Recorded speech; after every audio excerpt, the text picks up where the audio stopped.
Mi nombre es Princesa Amira Al-Saud. Tengo 32 años. Y el 12 de septiembre de 2022, debía morir. Fui sentenciada a ejecución por leer la Biblia en Arabia Saudita, pero Jesús tenía otros planes para mi vida. Este es mi testimonio de liberación sobrenatural. Nací en la familia real saudí en 1990, la tercera hija del príncipe Abdullah bin Rashid. Desde mi primer respiro, estuve rodeada de riqueza y privilegios inimaginables. Nuestro palacio en Riad se extendía por 20 hectáreas con pisos de mármol importados de Italia y candelabros que costaban más que lo que la mayoría de las personas ganan en toda su vida. Tenía mi propia ala con 12 habitaciones, cada una decorada con las sedas más finas y oro. Los sirvientes atendían cada una de mis necesidades, desde vestirme cada mañana hasta preparar mis comidas en vajillas de plata pura. Pero déjame decirte algo sobre las jaulas doradas. Siguen siendo jaulas.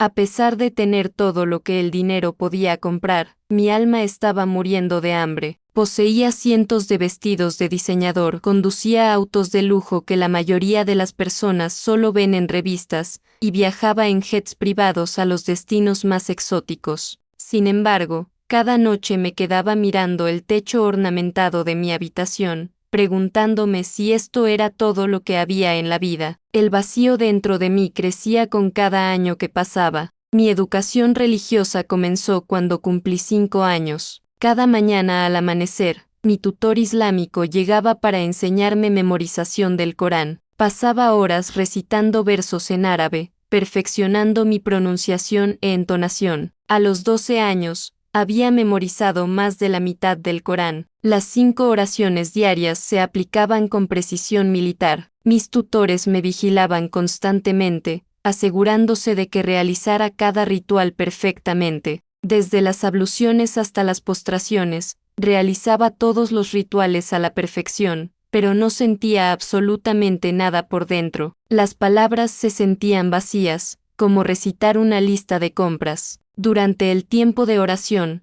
mientras mi cuerpo realizaba los movimientos, mi mente divagaba hacia preguntas que me asustaban. ¿Por qué me sentía tan desconectada de Alá? ¿Por qué las oraciones se sentían como repeticiones sin sentido? ¿Por qué tenía prohibido cuestionar cualquier cosa sobre nuestra fe? La policía religiosa vigilaba incluso a nuestra familia real. Realizaban visitas sorpresa para asegurarse de que mantuviéramos la conducta islámica apropiada. Presencié ejecuciones públicas en la plaza de la ciudad, viendo cómo decapitaban a personas por delitos como adulterio y apostasía. Estas escenas me perturbaban profundamente, pero me enseñaron que cuestionar tales castigos era en sí mismo un pecado. Las mujeres en nuestro reino tenían menos derechos que los caballos en nuestros establos, y, sin embargo, me decían que este era el diseño perfecto de Alá. A medida que crecía, la presión para casarme se intensificaba. Mis padres organizaban reuniones con varios príncipes y hombres adinerados, discutiendo mi futuro como si fuera una transacción comercial. Me sentía como un ornamento hermoso, valioso por mi linaje y apariencia, pero sin valor como ser humano con pensamientos y sueños. Los pretendientes me miraban como los hombres examinan a los caballos en una subasta, calculando mi valor basado en mi potencial para tener hijos. Hazte esta pregunta: ¿alguna vez te has sentido completamente solo mientras estás rodeado de personas? Esa era mi realidad todos los días. Tenía todo lo que el mundo consideraba valioso. Sin embargo, me sentía espiritualmente en bancarrota. El anhelo de conexión auténtica, de propósito real, de amor genuino crecía más fuerte cada día. Me estaba ahogando en lujo mientras mi alma clamaba por algo real, algo verdadero,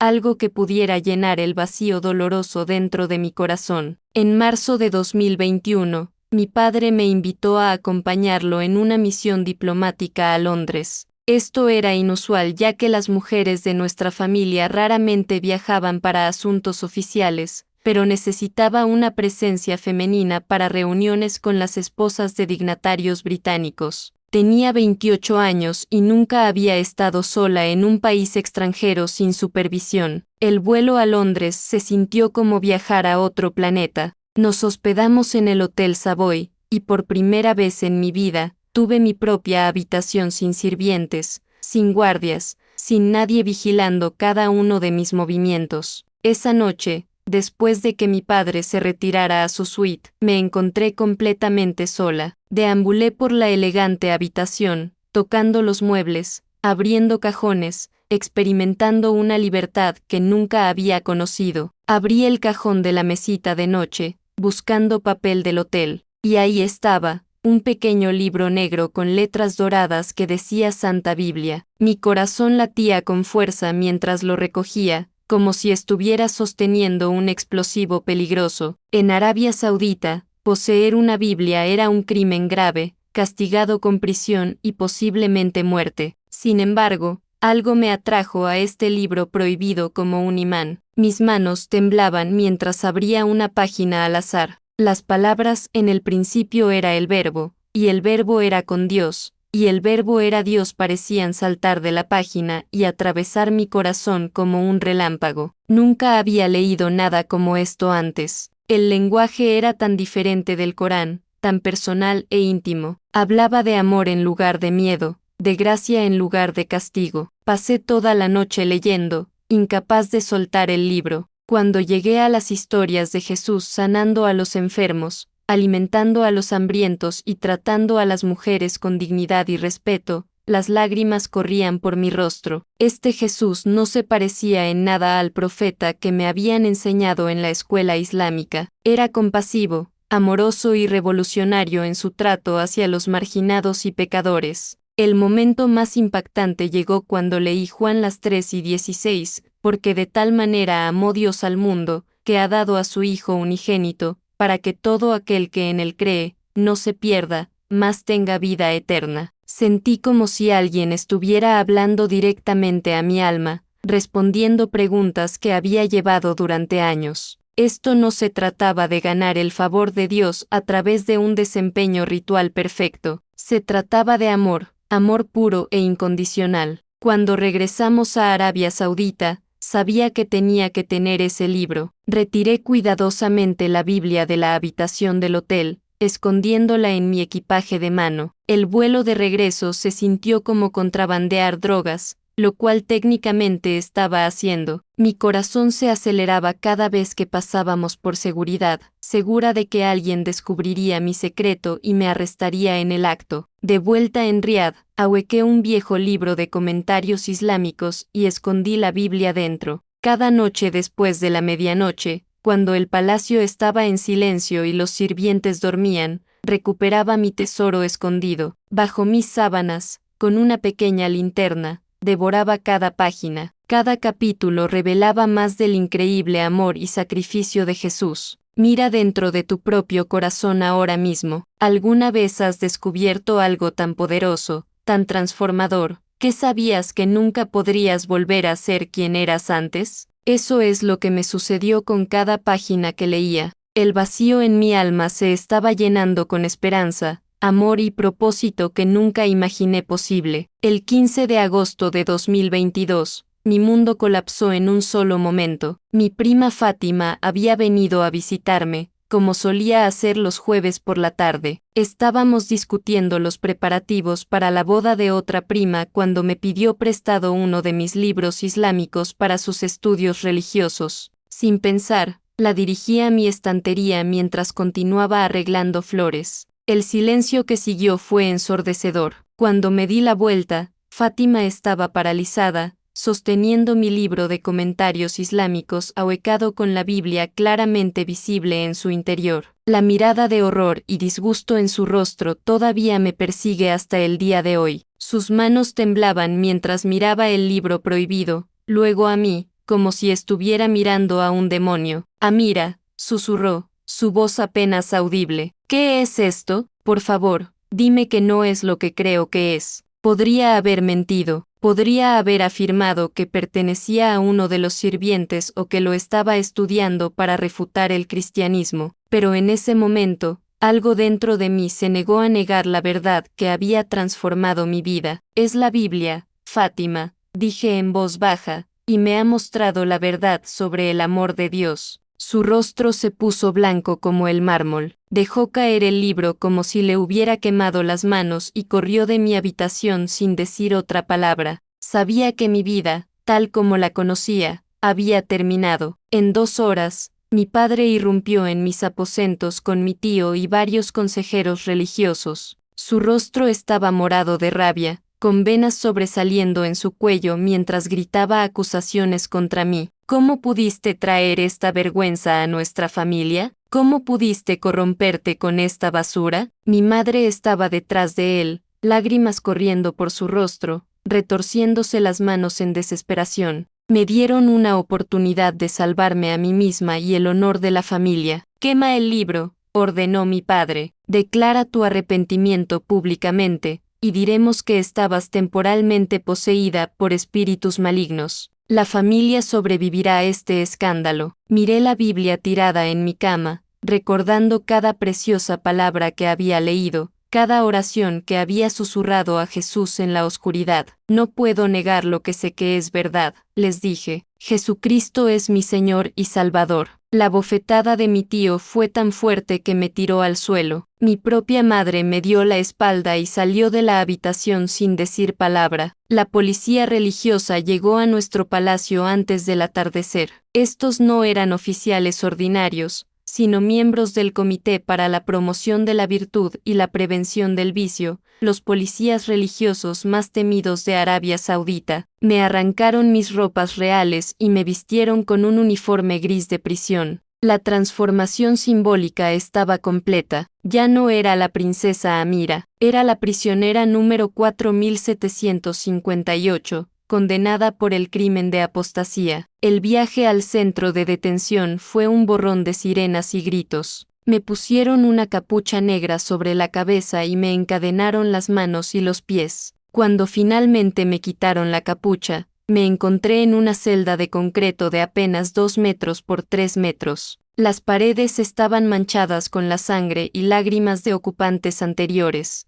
Una sola bombilla colgaba del techo, proyectando duras sombras que bailaban como demonios. Pregúntate esto, ¿podrías imaginar perder todo lo que alguna vez conociste, a todos los que alguna vez amaste por tu fe? Esa era mi realidad. El interrogatorio comenzó de inmediato y duró 18 horas brutales. Querían nombres de otros conversos, detalles sobre cómo había obtenido la Biblia, confesiones de otros crímenes contra el Islam. 3 semanas después de mi arresto, me presenté ante el tribunal islámico encadenada, ya no reconocible como la princesa que alguna vez vivió en lujo. El juez, un hombre severo con ojos fríos, leyó los cargos contra mí con deliberada lentitud: apostasía del Islam, blasfemia contra Alá y su profeta, y corrupción de los valores islámicos. Cada palabra caía como un martillazo contra mi corazón. La sala estaba llena de oficiales religiosos, representantes del gobierno y miembros de mi propia familia. Mis padres se sentaban en la primera fila, el rostro de mi madre oculto tras sus manos, mi padre mirando al frente como si yo ya no existiera. Cuando el juez me preguntó si entendía los cargos,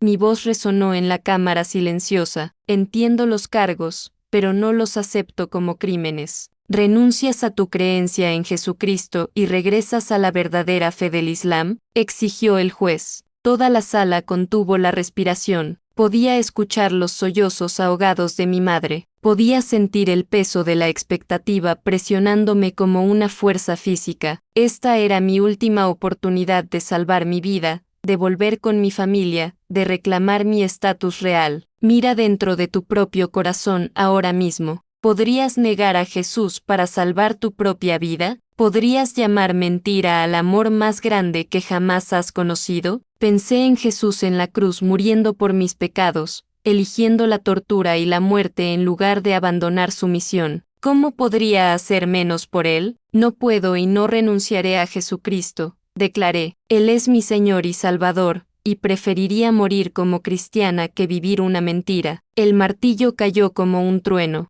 Muerte por decapitación para ser llevada a cabo el 12 de septiembre de 2022. La sala estalló en caos, pero sentí una extraña paz invadirme. Me trasladaron al corredor de la muerte en una prisión de máxima seguridad. Mi nueva celda era aún más pequeña, con paredes de concreto que transpiraban humedad y un balde en la esquina para saneamiento. La única luz provenía de una pequeña ventana con barrotes muy por encima de mi cabeza. Me alimentaban una vez al día, pan duro y agua turbia que sabía a óxido y desesperación. El imán de la prisión me visitaba diariamente ofreciendo salvación a cambio de la conversión de regreso al Islam. Eres joven y hermosa, decía, todavía podrías casarte, tener hijos, vivir una vida plena. Todo lo que debes hacer es decir la Shahada y renunciar a esta locura cristiana. Cada vez declinaba educadamente. Mi certeza en Cristo solo se hacía más fuerte con cada día que pasaba. Mi madre hizo una visita final 3 días antes de mi ejecución programada. Cayó de rodillas en la sala de visitas, aferrándose a los barrotes que nos separaban,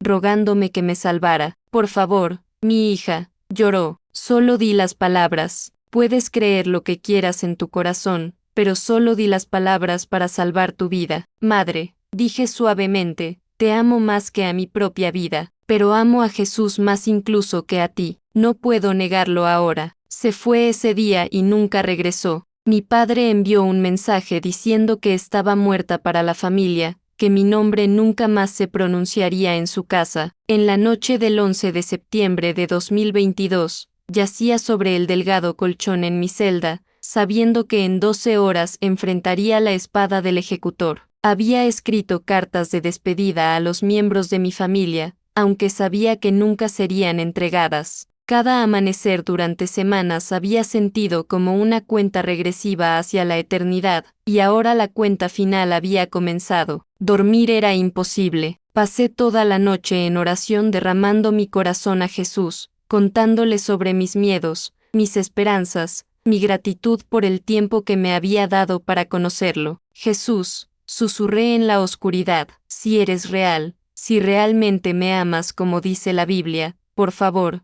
muéstrame. Estoy a punto de morir por ti. Por favor, déjame saber que estás conmigo. A las 3:33 de la madrugada exactamente, todo cambió. A las 3:33 de la madrugada, mi oscura celda se llenó repentinamente de una luz brillante, más brillante que el sol de Arabia al mediodía. Pensé que los guardias habían encendido luces de inundación por alguna razón, pero esta luz era diferente. Era cálida, pacífica y parecía venir de todas partes a la vez. Entonces lo vi. Jesús estaba ante mí con radiantes vestiduras blancas que parecían brillar desde dentro. Su rostro era amable y amoroso, con ojos que contenían profundidades de compasión que nunca había imaginado posible. Cuando habló, fue en árabe perfecto, su voz como un suave trueno que resonaba a través de todo mi ser. Hija mía, no temas, estoy contigo. Caí de rodillas,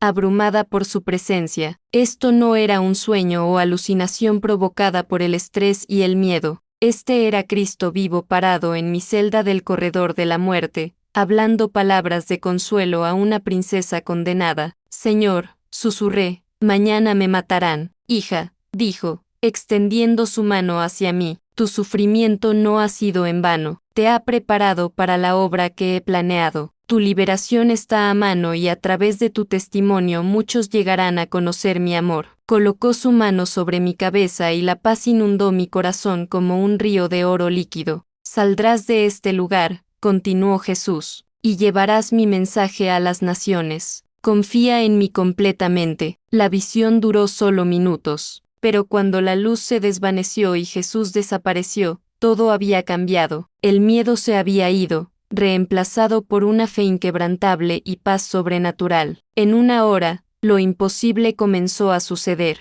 Escuché el clic distintivo de la puerta de mi celda desbloqueándose, aunque ningún guardia se había acercado. La pesada puerta de acero se abrió silenciosamente sobre bisagras que normalmente gemían y protestaban. Salí al corredor, esperando que sonaran alarmas y que los guardias vinieran corriendo, pero el pasillo estaba inquietantemente silencioso. Cada cámara de seguridad que pasaba estaba oscura, sus luces rojas de grabación apagadas. La estación central de monitoreo, normalmente zumbando con actividad, estaba completamente en silencio. Mientras caminaba por la prisión, descubrí por qué. Cada guardia estaba en un profundo sueño sobrenatural. Se sentaban desplomados en sus sillas o acostados en bancos, respirando constantemente pero completamente inconscientes. Era como el mar Rojo abriéndose, imposible, pero sucediendo justo ante mis ojos. Caminé a través de puertas cerradas que se abrían a mi paso, pasando guardias dormidos que deberían haber estado alerta y vigilantes. El Espíritu Santo guió cada paso, susurrando direcciones en mi corazón sobre qué pasillos tomar y qué áreas evitar. La salida principal requería un complejo código electrónico y escaneo biométrico, pero cuando me acerqué, la puerta masiva simplemente hizo clic y se abrió. No sonó ninguna alarma, no se activaron protocolos de emergencia. Salí al fresco aire pre-amanecer de Riad,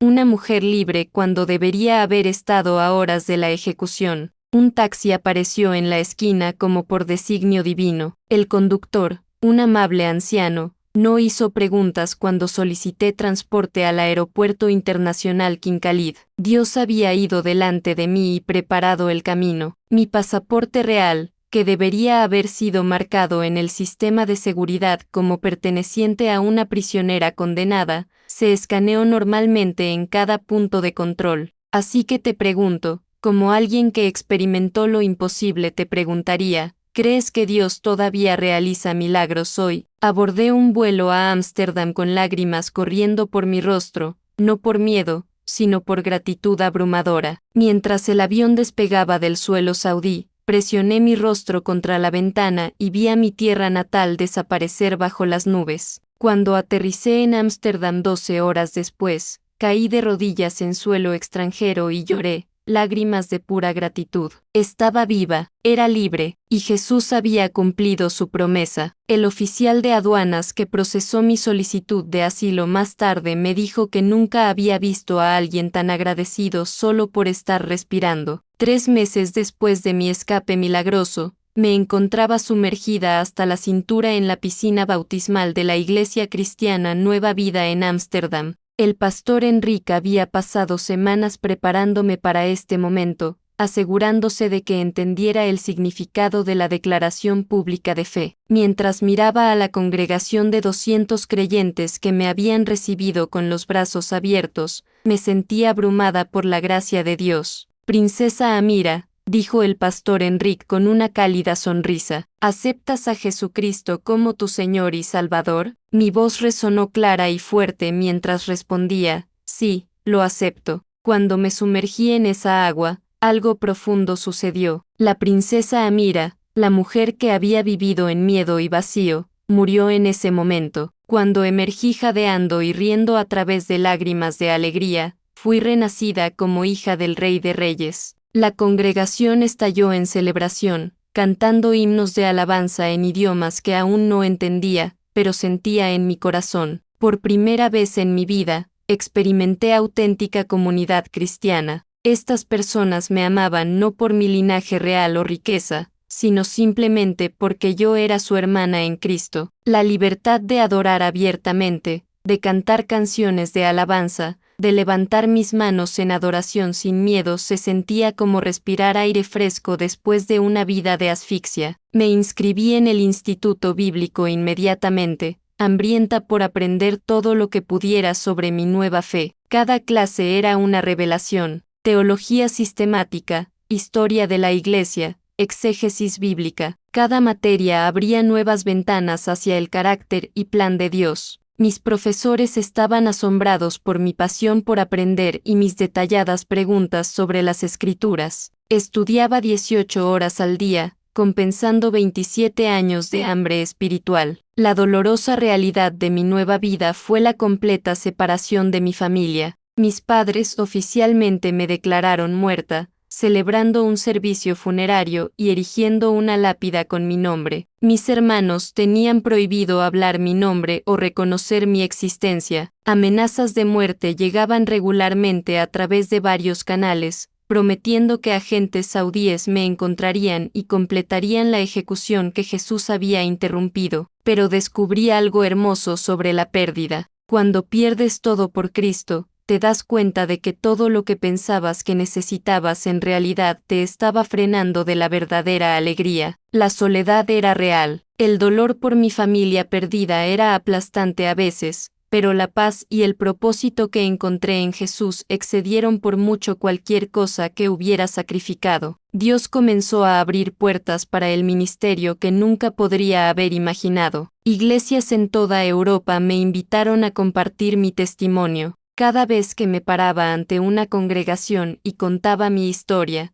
veía rostros transformarse mientras la gente se daba cuenta del poder de Dios para salvar y liberar. Muchos musulmanes en la audiencia se me acercaban después, hambrientos por saber más sobre este Jesús que podía liberar a una princesa saudí del corredor de la muerte. Mi ministerio se expandió más allá de hablar en eventos. Comencé a trabajar con redes subterráneas que ayudan a cristianos perseguidos a escapar de países islámicos. Usando mi conocimiento de la cultura árabe y mis conexiones, he asistido personalmente en el rescate de 37 creyentes que enfrentaban prisión o muerte por su fe. Cada escape exitoso me recuerda que Dios me salvó no solo para mí misma, sino para ser su instrumento en la salvación de otros. En 2023, Dios me bendijo con el matrimonio con David, un misionero holandés que había pasado años ministrando en Medio Oriente. Nuestra boda fue una celebración de la fidelidad de Dios, asistida por creyentes de 23 países. David entiende el precio de seguir a Cristo en territorio hostil, y juntos, continuamos la obra a la que Dios nos ha llamado. En este momento, donde quiera que estés escuchando este testimonio,